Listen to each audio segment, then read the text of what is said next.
귀로 여는 세상, 영심이의 책방에 오신 여러분 환영합니다.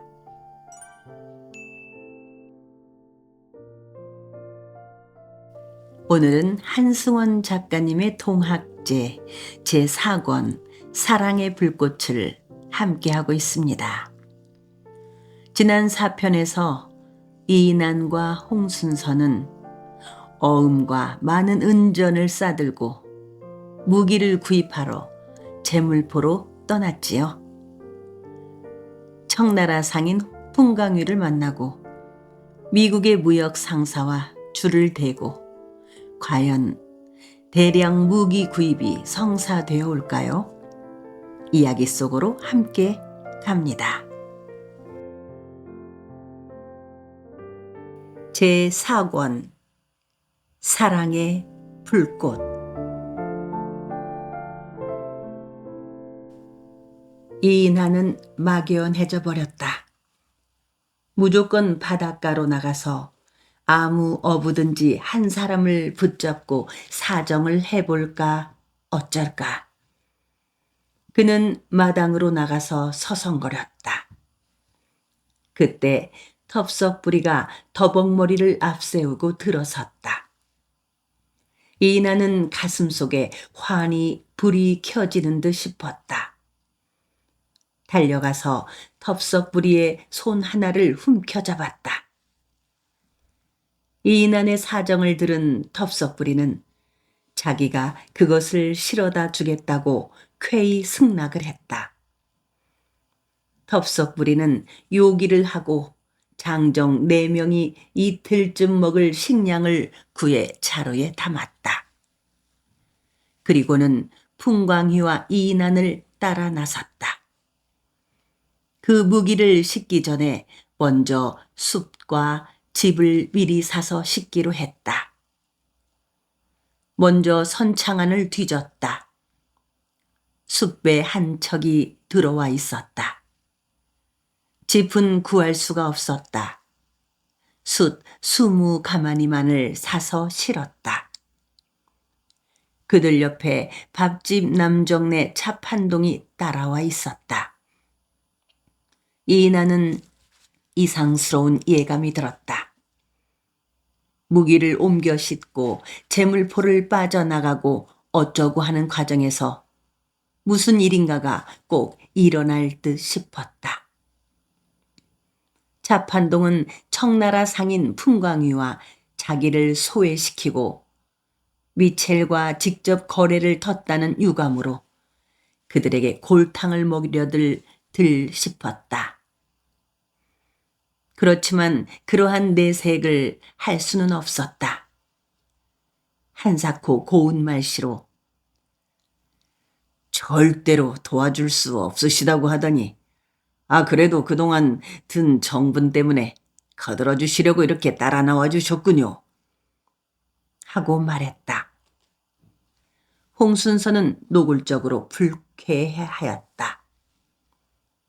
그렇게 싫다고 하시더니 웬일이시오? 차판동은 쌀쌀 맞았다. 나는 당신네들 도와주려고 나온 것이 아니오. 나중에 밥집 남정네 차판동의 저의가 드러났다. 풍광이는 텁석부리의 배에 오르지 않았다. 그는 이인안과 홍순서에게만 텁석부리의 배에 오르라고 했다. 풍광이는 밥집 남정네 차판동의 거룻배에 올랐다. 바다에서 무기를 텁석부리의 배에 인계하고는 자기는 차판동과 함께 연안으로 들어가야 한다는 것이었다. 만조였다. 바람이 없었다. 돛을 올리지 않고 노를 저어서 나아갔다. 더벅머리와 홍순서가 노를 저었다. 바닷물에는 별들이 떠서 일렁거렸다. 풍광이가 탄 차판동의 배는 텁석부리의 배를 뒤따라왔다. 텁석부리는 배 안에 실은 숯가마니에 숯을 쏟아버렸다. 한 가마니를 쏟고 또 한 가마니를 쏟았다. 5 가마니만을 남기고 모두 쏟아부었다. 거대한 상선은 바다 한가운데 떠 있었다. 세상은 깊이 잠들어 있었다. 바닷물만 살아 움직였거렸다. 상선의 이물과 고물과 선실문 앞에 검붉은 불 1개씩이 달려 있었다. 그 불들이 선체와 주위의 바다를 어렴풋이 비추고 있었다. 상선도 차고 있었다. 물결이 밀려와서 상선의 뱃전을 어루만졌다. 덥석부리는 상선의 고물 쪽으로 다가갔다. 풍광이를 태운 차판동의 배는 그들의 뒤를 멀찍이 따랐다. 상선 안에는 아무런 움직임도 없었다. 가판 위에 나와 기다리는 사람들도 보이지 않았다. 이나는 의심스러워지기 시작했다. 풍광이와 미철이라는 미리견 상인한테 농락을 당하고 있는 것이 아닐까. 그러나 그는 고개를 쳐 일고 있는 의구심을 강하게 떨쳐버렸다. 그럴 리 없다. 닷을 상선 고물에다가 얹으시오. 뒤따라오던 풍광이가 말했다. 홍순서가 이물의 덕판 앞으로 갔다. 닷을 들었다. 상선 고물이 그들의 배 앞으로 다가왔다. 순간 이나는 머리끝이 곤두섰다. 등줄기에서 일어난 전율이 온몸으로 퍼졌다. 불길한 예감이 정수리를 쳤다. 장관! 이나는 홍순서를 향해 소리쳤다. 홍순서가 이난을 돌아보았다. 덥석부리도 동시에 무슨 낌새인가를 챈 듯 상선의 양쪽 뱃전을 살피고 동시에 뒤따르는 풍광이를 돌아보았다. 풍광이가 탄 밥집 남정네의 배는 언제부터인가 그들의 배를 따라오지 않고 머물러 있었다. 배의 이물을 연안부두 쪽으로 돌려놓고 있었다. 이때 이나는 상선의 먼 바다 쪽 뱃전 가장자리에 붙어있는 거무스레한 것을 보았다. 그것이 둘로 갈리었다. 재빠르게 움직이고 있었다. 그것들은 상선의 선체에 부속되어 있는 물체가 아니었다. 그것은 조선 수군의 병선 2척이었다. 소맹선이라는 배였다. 그 소맹선 2척은 덥석부리의 배가 상선으로 접근하여 오기를 내내 기다리고 있다가 바야흐로 움직이기 시작한 것이었다. 이리로 오시오. 여기 총 있어. 수군들의 소맹선에서 남정네 나지막한 목소리가 날아왔다. 이나는 그 소맹선에 타고 있는 사람들을 보는 순간 철퇴로 뒤통수를 한 대 얻어맞은 듯 싶었다. 그 소맹선 위에는 미리견 상인이 한 사람도 타고 있지 않았다. 모두 번거지들 뿐이었다. 그들의 손에는 창과 장병겸과 환도들이 들려 있었다. 배 돌려라! 이나는 노를 젓고 있는 더벅머리에게 황급히 소리를 질렀다. 덥석부리가 재빨리 더벅머리 옆으로 갔다. 함께 노를 저었다. 뱃머리를 돌렸다. 그것을 안 병선 쪽에서 소리를 질렀다. 저놈들 잡아라. 만에 하나 놓치면 너희들을 어미 다스리겠느니라. 환도를 든 장교가 소리쳤다. 병선 두 척은 텁석부리의 배를 향해 살같이 달려오고 있었다. 병선들 위에는 노군 넷이 힘을 다해서 노를 젓고 있었다. 멈춰라! 환도를 뽑아든 장교가 소리쳤다. 장병겸을 지켜든 수군이 따라서 외쳤다. 이 바다에 들어온 이상 너희들은 도간에든 죄들이다. 풍광위를 태운 차판동의 거룻배도 연안 쪽으로 달려가고 없었다. 병선 한 척은 풍광위가 탄 배를 쫓아가고 다른 한 척은 텁석부리의 배를 쫓아왔다. 풍광위의 배는 몇 발 달아나지를 못하고 잡혔고 텁석부리는 먼 바다 쪽으로 사력을 다하여 달아났다. 병선 위의 수군들은 계속해서 소리쳐댔다. 멈춰라! 배를 멈추고 대절을 하면은 용서해 줄 것이니라. 텁석부리는 뱃머리를 먼 바다 쪽으로 돌리고 달아났다. 그들의 배는 노가 세 가락뿐이지만 병선보다 빨랐다. 병선은 텁석부리의 배보다 굼떴다. 먼 바다로 들어서면서부터 텁석부리의 배와 병선과의 거리는 점차 멀어졌다. 병선 쪽에서 스스로 쫓는 속도를 늦추었다. 잡기를 포기하고 있었다.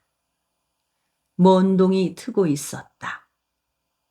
어둠이 묽어졌다. 검푸른 물너울이 드러나기 시작했다. 이나는 먼 동이 트고 있는 동력 바다를 등지고 서면서 쫓아오다가 멈추어 서버린 병선을 돌아보았다. 홍순서는 아직도 계속 노를 젓고 있었다. 그들은 번갈아 노를 저었으므로 온몸에 땀이 나 있었다. 허허, 참 이것이 뭔 일이오? 도깨비한테 흘린 것도 아니고 꿈을 꾸고 있는 것도 아니고. 이난과 텁석부리가 한마디씩 뱉었다. 홍순서가 병선이 쫓아오지 않는 것을 알고 노를 놓았다. 더벅머리도 노를 멈추었다. 배가 나아가지 않고 제자리에서 매물 돌았다. 내 이럴 줄 알았어. 청나라 그놈한테 농락을 당했구만. 홍순서는 맥 풀린 소리로 말을 했다. 아니, 청나라 그 사람은 절대로 그럴 사람이 아니오. 다른 무슨 요괴가 끼든지 끼었구만. 텁석부리가 말했다. 내가 생각을 하기로는 미리견 상사 쪽에서 무슨 수를 쓴 듯 싶소.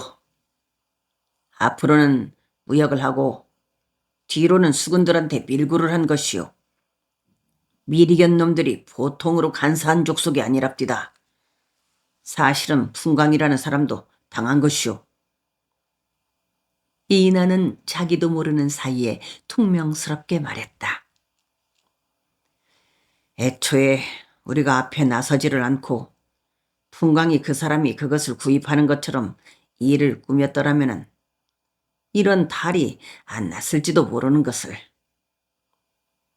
홍순서가 발끈하여 소리쳐 말했다. 무슨 소리를 하고 있는 거요? 이 일은 모두 풍광이 그 간사한 놈이 꾸민 계략이오. 우리는 풍광이한테 당한 것이오. 풍광이는 우리 돈으로 무기를 사서 제 나라로 들어가려고 이 수작을 부린 것이란 말이오. 4. 당신이 용상에 앉아야 한다. 아침 저녁으로는 살결에 소름이 돋도록 제법 쌀쌀한 바람이 불었지만 한낮에는 머리박을 지져 벗기려 드는 늦더위가 기승을 부렸다. 늦은 여름의 어른날 저녁 무렵이었다. 이마동은 그날 아침 나절에 맞은 손님들에 대한 생각 때문에 내내 마음이 어두웠다. 그 손님들은 이인한과 홍순서였다. 그들은 총을 구하러 재물포에까지 갔다가 돈만 날려버리고 쫓겨 돌아왔다고 했다. 이인한은 애처로울 만큼 맥이 빠져 있었다. 홍순서는 그래도 태연했다. 그들은 접정의 이방은 접주를 만나고 그에게로 온 것이었다. 두령어른, 죄송합니다. 우리 접에 미국 사람들의 총 몇십 자루만 들어온다면 그야말로 막강한 접이 될 터인데. 이마동은 가슴 한복판이 칼에 베인 상체기가 생긴 듯 쓰라렸다. 애석해 하지만 말고 얼른 다 잊어버리고 다른 방도를 강구하도록 하게나. 그는 이인한 일행이 돈만 날리고 쫓겨 돌아온 사실이 안타깝고 짠해서 견딜 수가 없었다. 나이만 먹고 있는 것이 슬프고 억울했다. 하나하나 더해지고 있는 나이와 쇠약해져가는 몸과 흘러가는 세월들이 그를 조급하게 만들고 있었다. 죄송합니다. 홍순서도 고개를 떨어뜨렸다. 홍순서는 정말로 죄송해하는 것 같지가 않았다. 나한테 죄송할 것이 없지. 고수노란 자가 자기 몇천 양짜리에다가 일본 상인의 어음에다가 일본 돈을 얹어 잃고 노기가 충천에 있을 터인데 홍순서가 돌아가 큰 탈을 당하지 않을지 그것이 염려스럽구만. 이마동이 홍순서를 보면서 말했다. 제 염려는 마십시오. 어차피 저는 그 마을에서 살기는 다 틀린 사람입니다. 김성분이 이인한과 홍순서에게 꽁보리밥 한 그릇씩을 찬물에 말아다 주었다. 된장 한 접시에 고추 연화문개가 반찬의 전부였다. 김성분도 애석해 견딜 수 없는 듯 자꾸 입술을 빨곤 했다.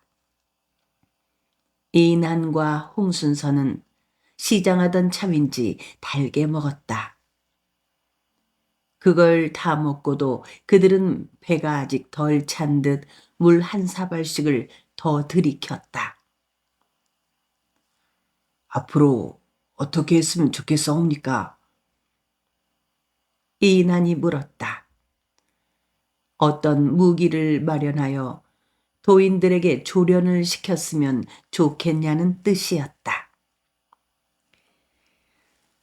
양총을 마련하기는 힘들 것 같으니까 아무래도 화승총을 구둑하는 것이 좋을 듯하네.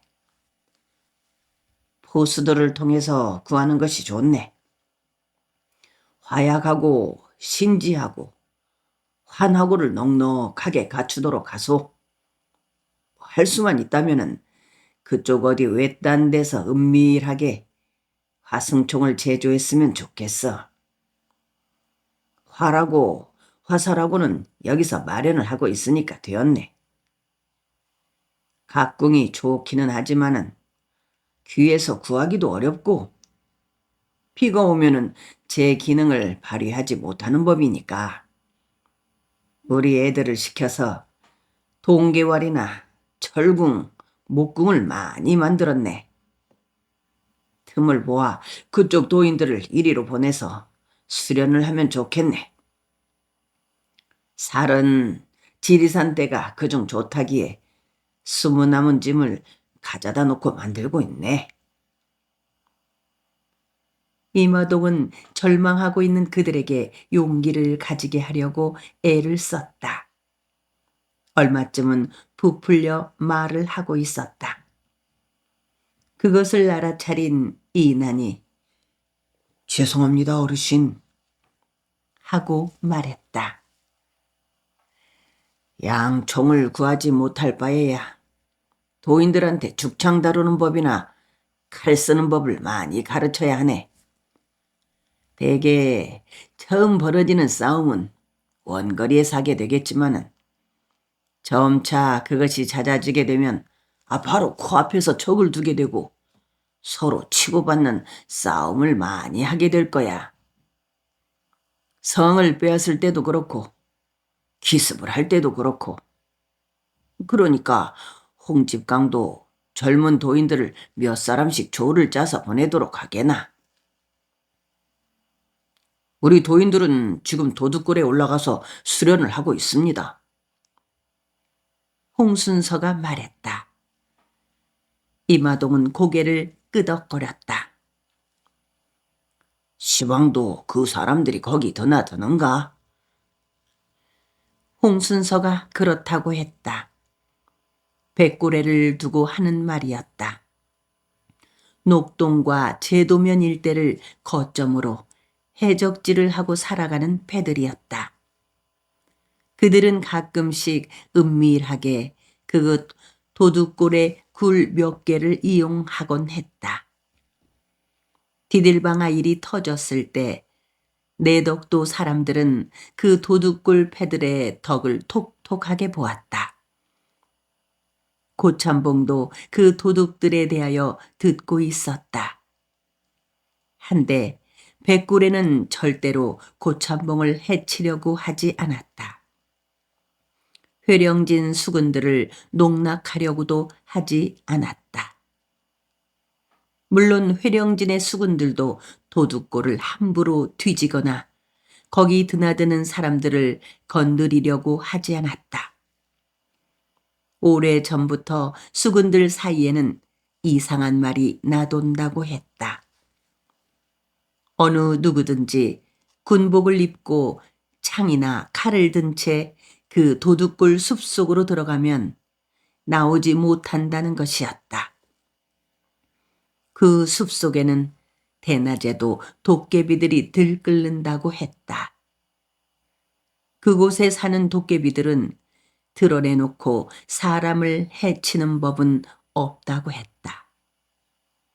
그렇지만 몸에 쇠붙이를 지니고 들어온 수군들을 만나면 나무 밑둥에다가 칭칭 동여 묶어 놓곤 한다는 것이었다.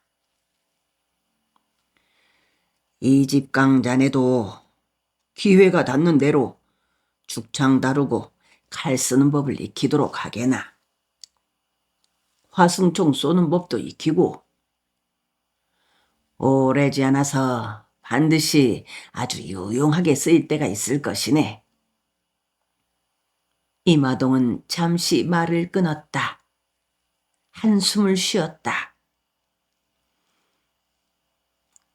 구림에 포수 한 사람이 있어서 오래전부터 익혔습니다.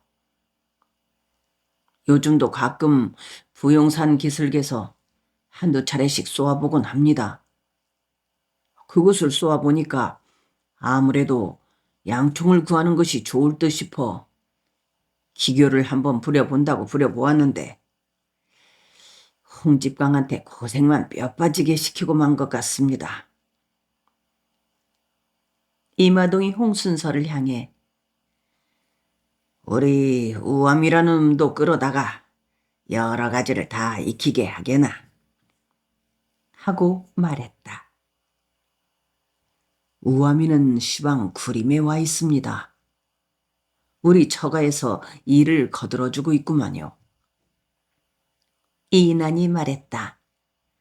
그는 뒤통수를 긁었다. 네, 그놈이 못된 짓거리를 하곤 한다는 것을 다 듣고 있네. 아직도 정신을 못 차리거든 끌어다가 매를 모질게 쳐주도록 하소. 못된 짓을 하는 놈은 죽어 없어지느니만 못하네. 이마동은 쓴 입맛을 다셨다. 얼굴이 화끈 달았다. 괜히 그 못된 아들놈의 말을 꺼냈다고 후회했다.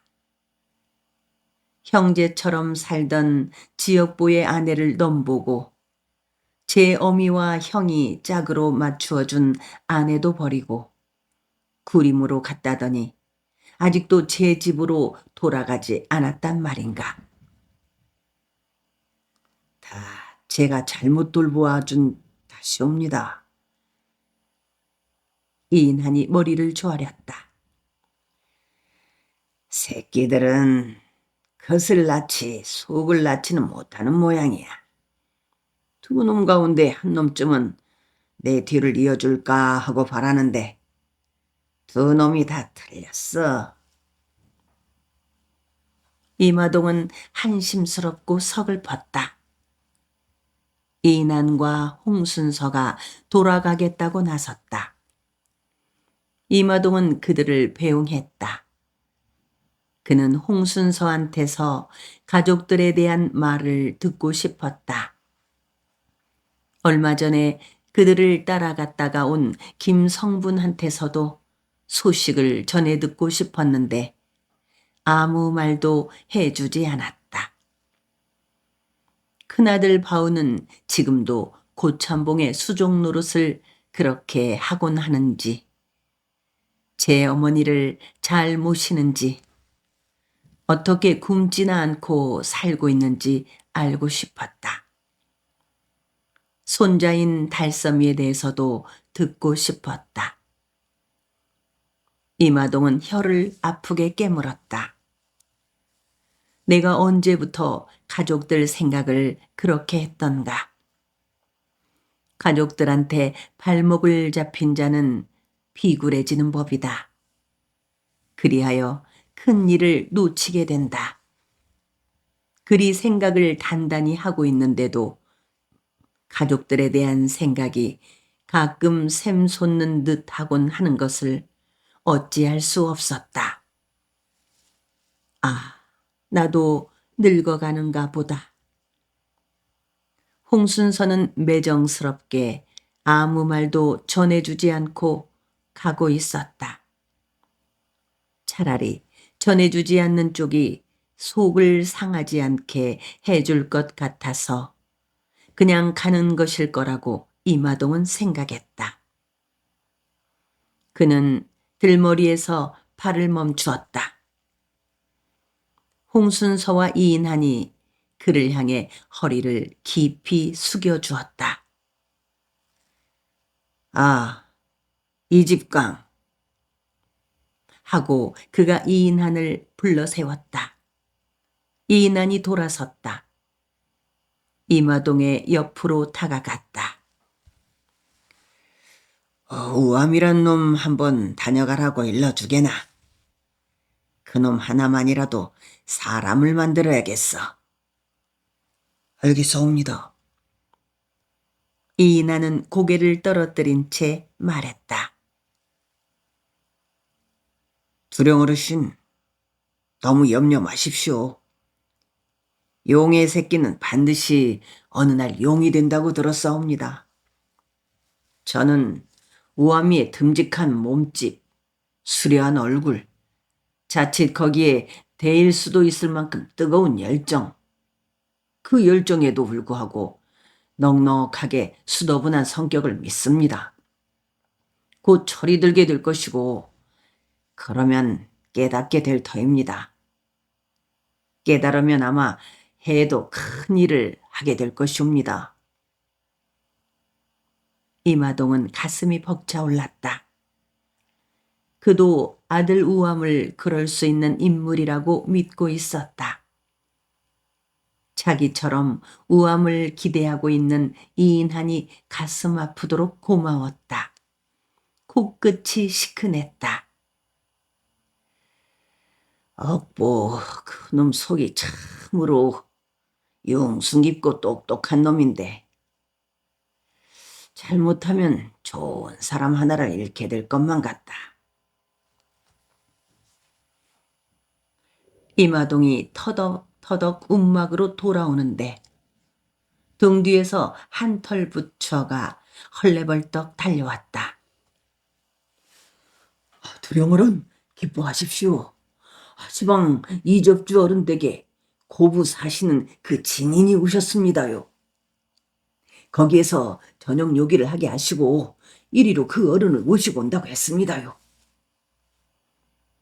한털 부처는 듬직한 체구에 어울리지 않도록 달떠 있었다.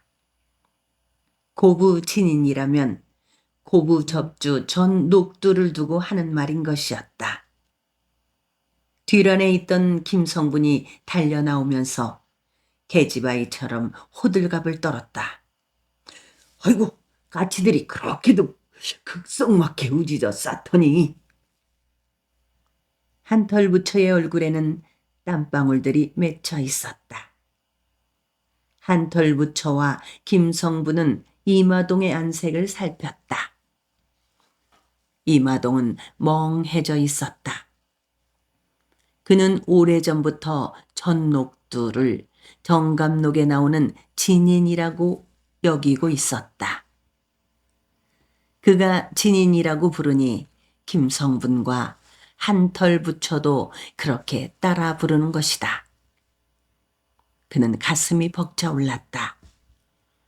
오래전부터 만나보고 싶었던 전녹두였다. 누구랑 함께 오셨더냐? 이마동은 물을 필요도 없는 말을 묻고 있었다. 그는 자기가 나이 1살이라도 덜 먹었을 때 그때가 이르기를 바라고 있었다.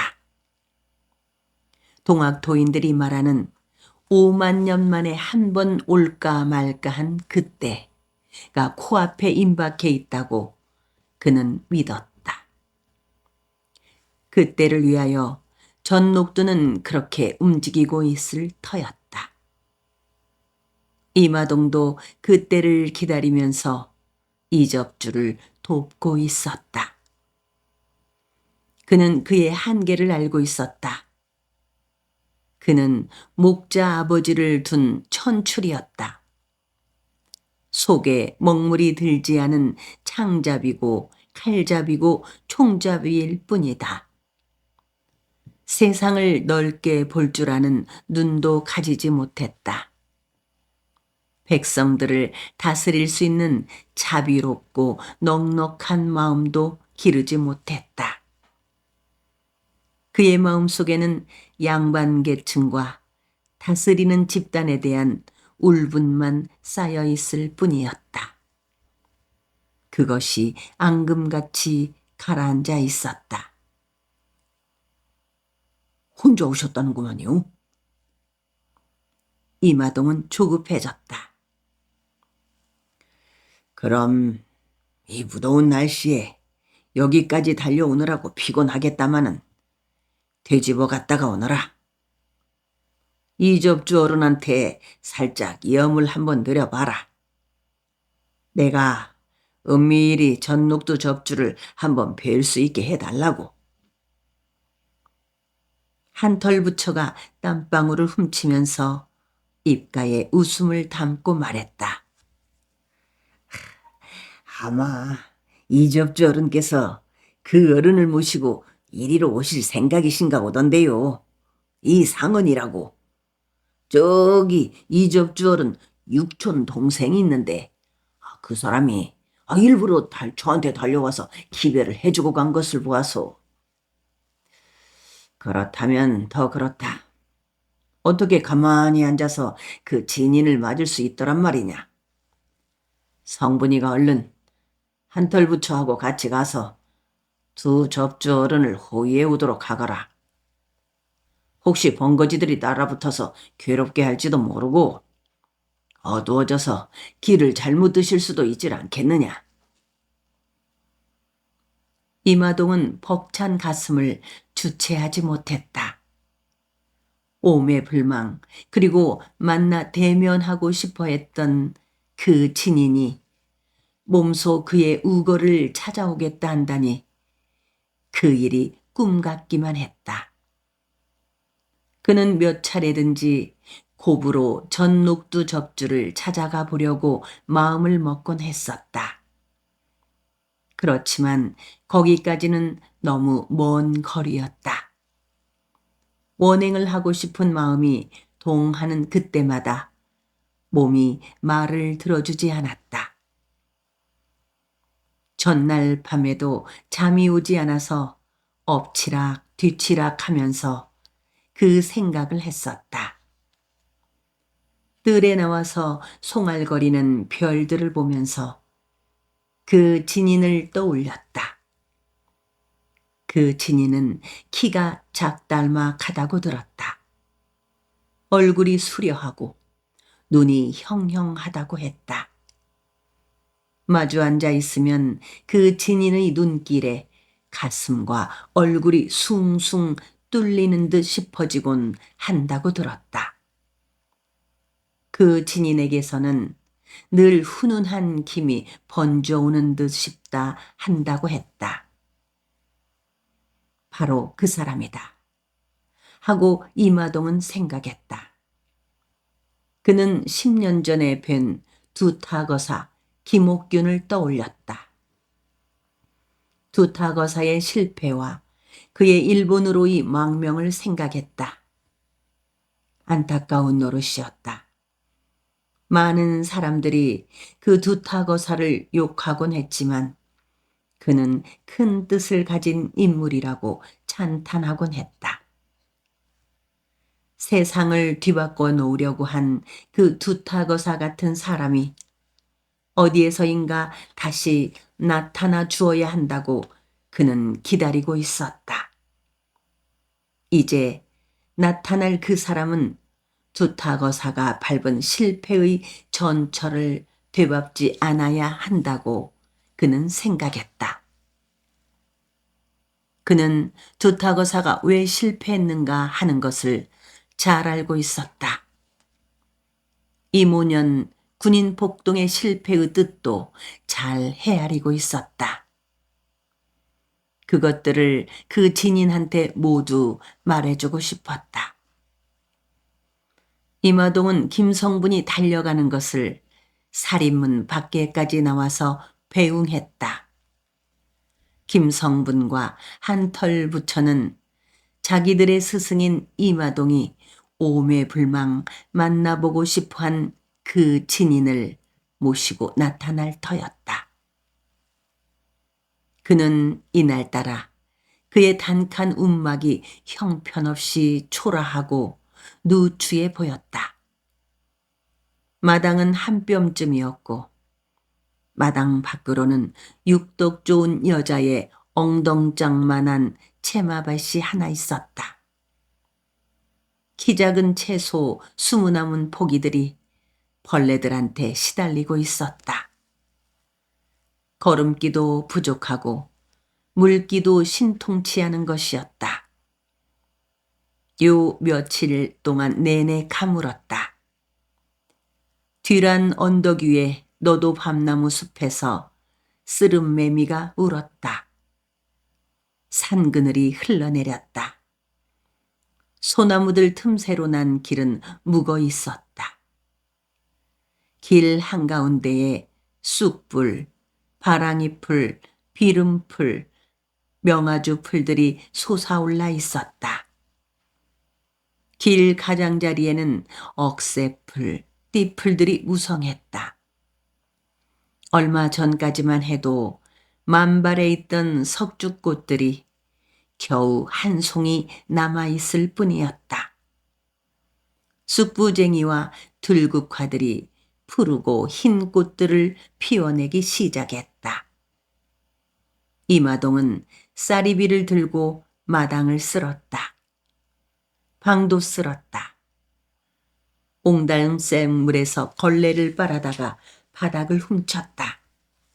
훔쳐도 죽석 바닥에 결이나 대쪽들의 아구 이음새 사이에는 거무스레한 떼국들이 앉아 있었다. 만일 이 움막에서 유하고 가시겠다고 하면 밤참으로 무얼 대접할까? 마죽을 수라고 할까? 토란국을 끓이라고 할까? 닭배기를 가져오라고 할까? 산나물에다 도토리묵을 드시게 할까? 이마동은 두근거리는 가슴을 진정시킬 수가 없었다. 방을 훔쳐내고 나서 그는 빈대를 잡았다. 그 흡혈귀 같은 놈들은 죽석자리 구비구비에 숨어 있었다. 바람벽의 틈새도 박혀 있고 튀눈만큼 벌어진 목침의 틈에도 기어 들어가 있었다. 빈대의 피냄새가 코끝을 자극했다. 구역질 나게 했다. 빈대를 잡기 위해서 그는 대 쪽으로 크고 작은 꼬챙이들을 많이 만들어 놓았다. 하루 한 채라씩 그것으로 우비고 쑤셔대곤 했다. 그래도 그것은 없어지지 않고 밤이면 기어 나와서 살갗을 물고 뜯고 피를 빨았다. 그 진인이 여기서 유하게 된다면 그 못된 놈들이 그 진인의 피를 빨 것이다.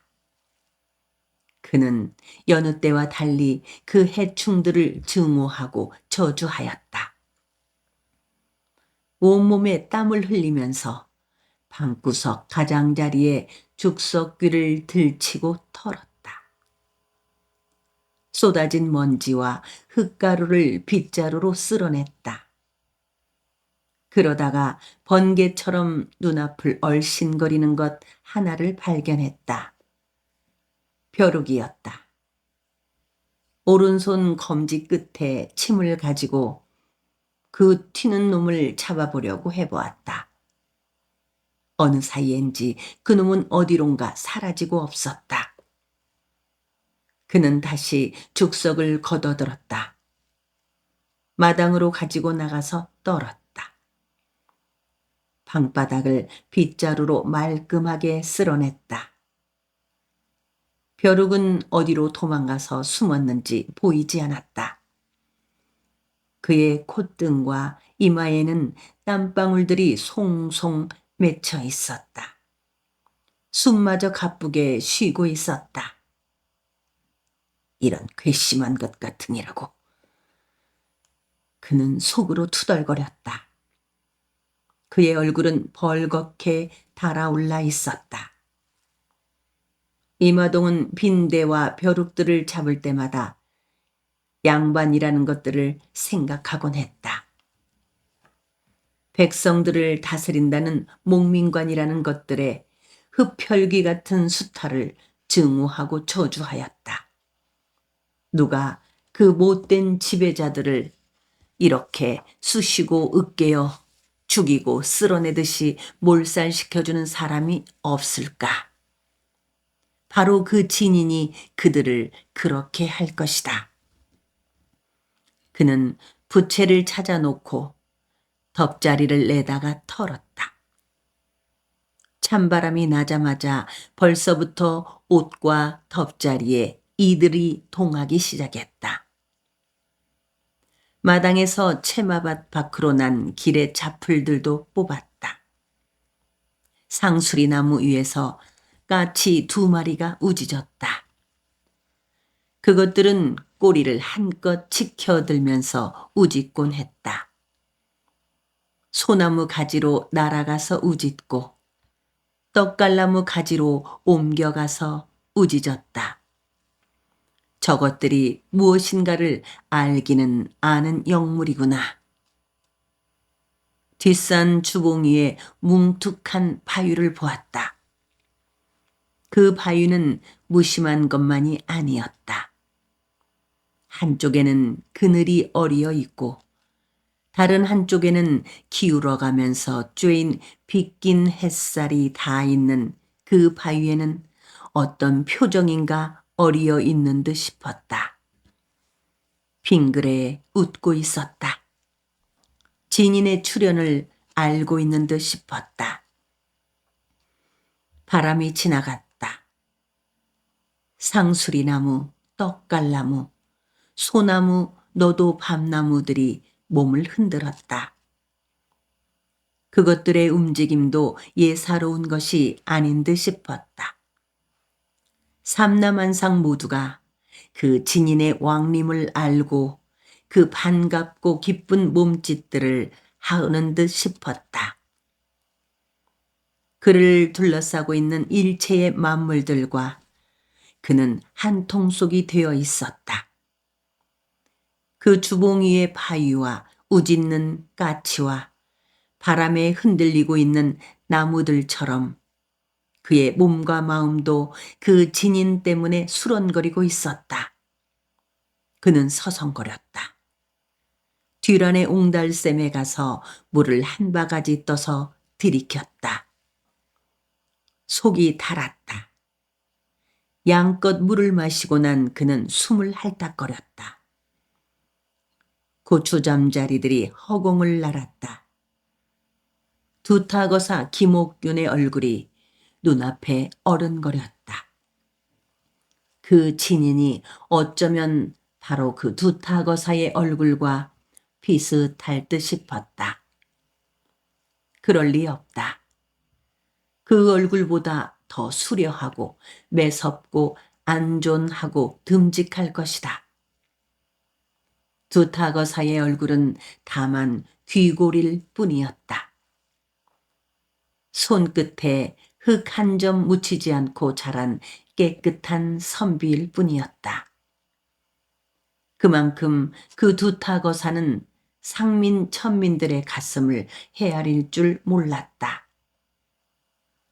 어떤 꿈에 취하여 있을 뿐이었다. 그러다가 다급해진 나머지 그 꿈이 무르익지도 않아서 이를 저지른 것이었다.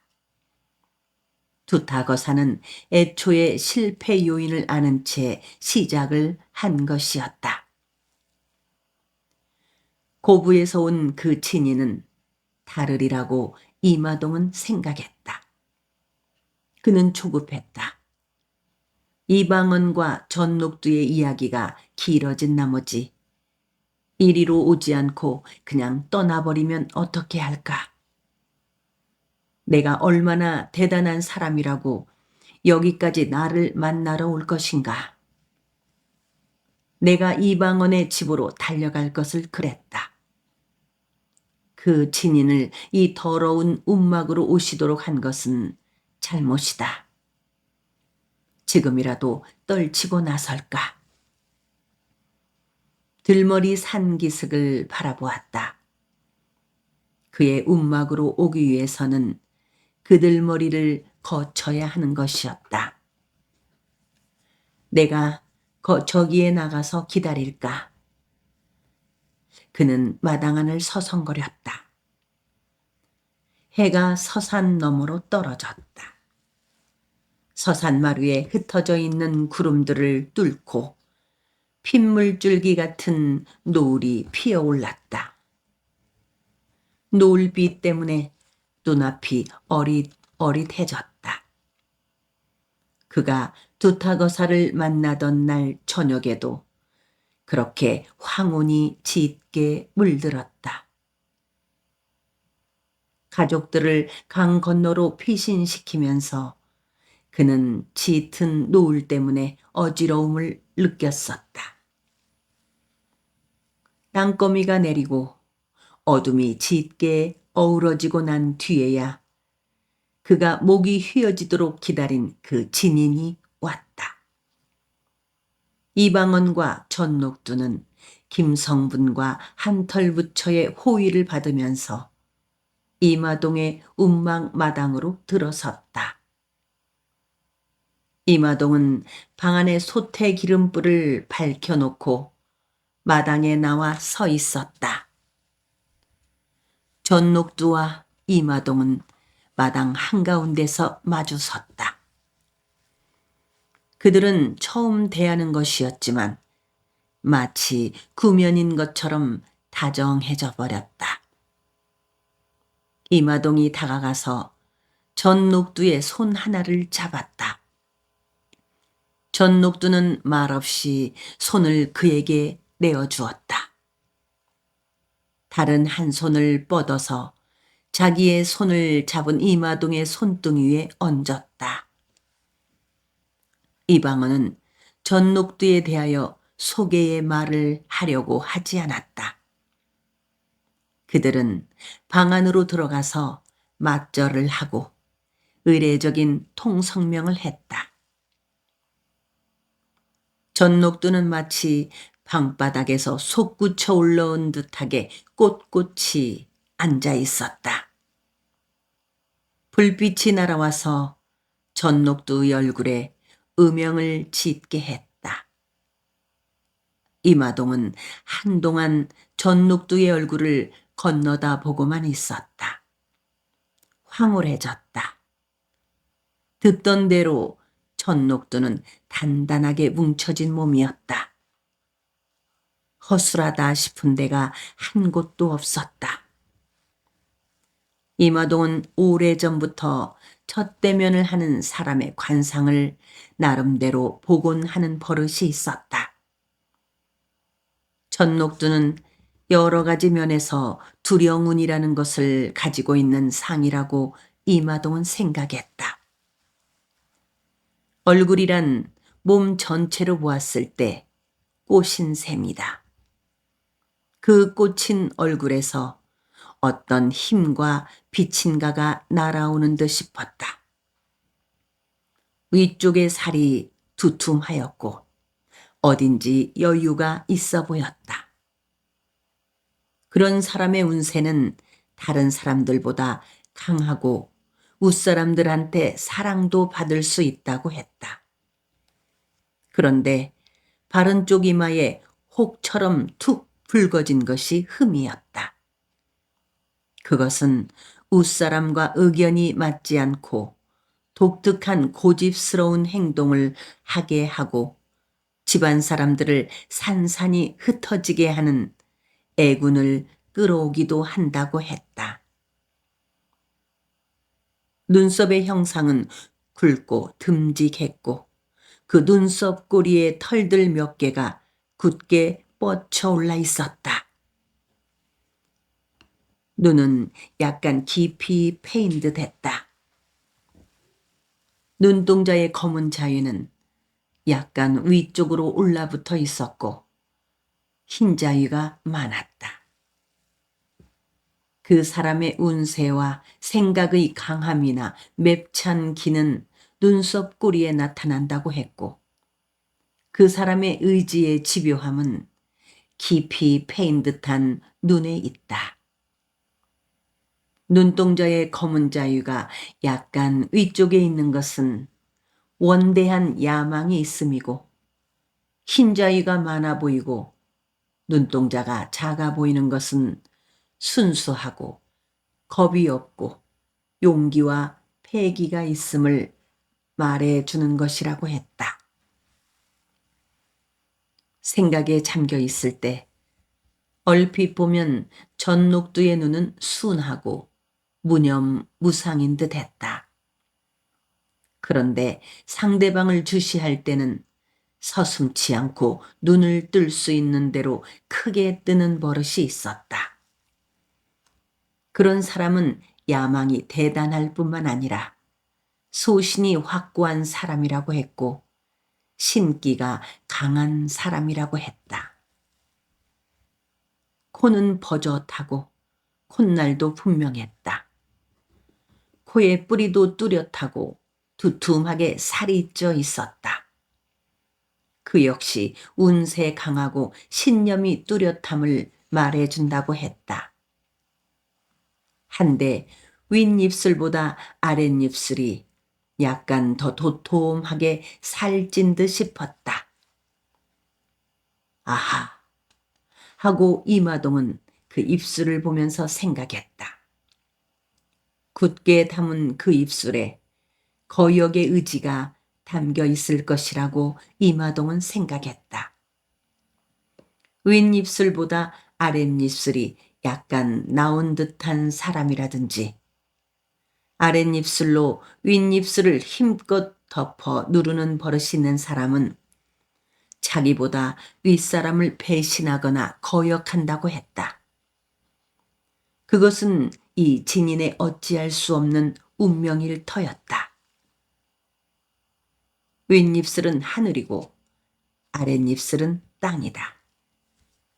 위에 있는 입술이 아랫입술을 덮은 것은 당연한 천지의 이치인 것이지만 그 반대인 경우는 천지가 거꾸로 된 것이다.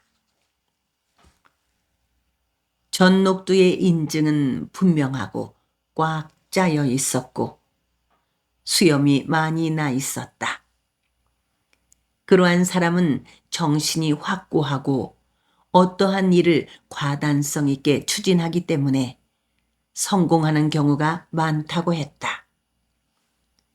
그러한 인중인데도 위쪽으로 말려 올라간 느낌이 아닌 경우 그 사람한테는 두려운이라는 것이 있다고 했다. 이마동은 전녹두의 법령을 주의 깊게 보았다. 관상에서 말하는 법령이란 콧부리의 옆에서부터 입의 양쪽으로 흘러내린 선을 말하는 것이다. 그 법령이 길면 그 사람이 하는 일이 순조롭고 마음 씀씀이도 너그럽고 아랫사람들을 너그럽게 포용한다고 했다. 전녹두의 법령은 매우 길었다. 전녹두의 귀는 약간 낮은 듯 했다. 머리의 아래쪽에 달려있는 듯한 인상인 것이었다. 그리고 귀 윗부분의 철눈이 오그라진 듯한 꼴이었다. 그러한 사람은 풍류에도 능하고 지혜롭고 이해력과 기억력이 뛰어나고 판단력이 재빠르다고 했다. 그렇지만 그러한 사람은 육친이나 아들, 딸하고 운명적으로 함께 살 수 없는 경우가 많다고 했다.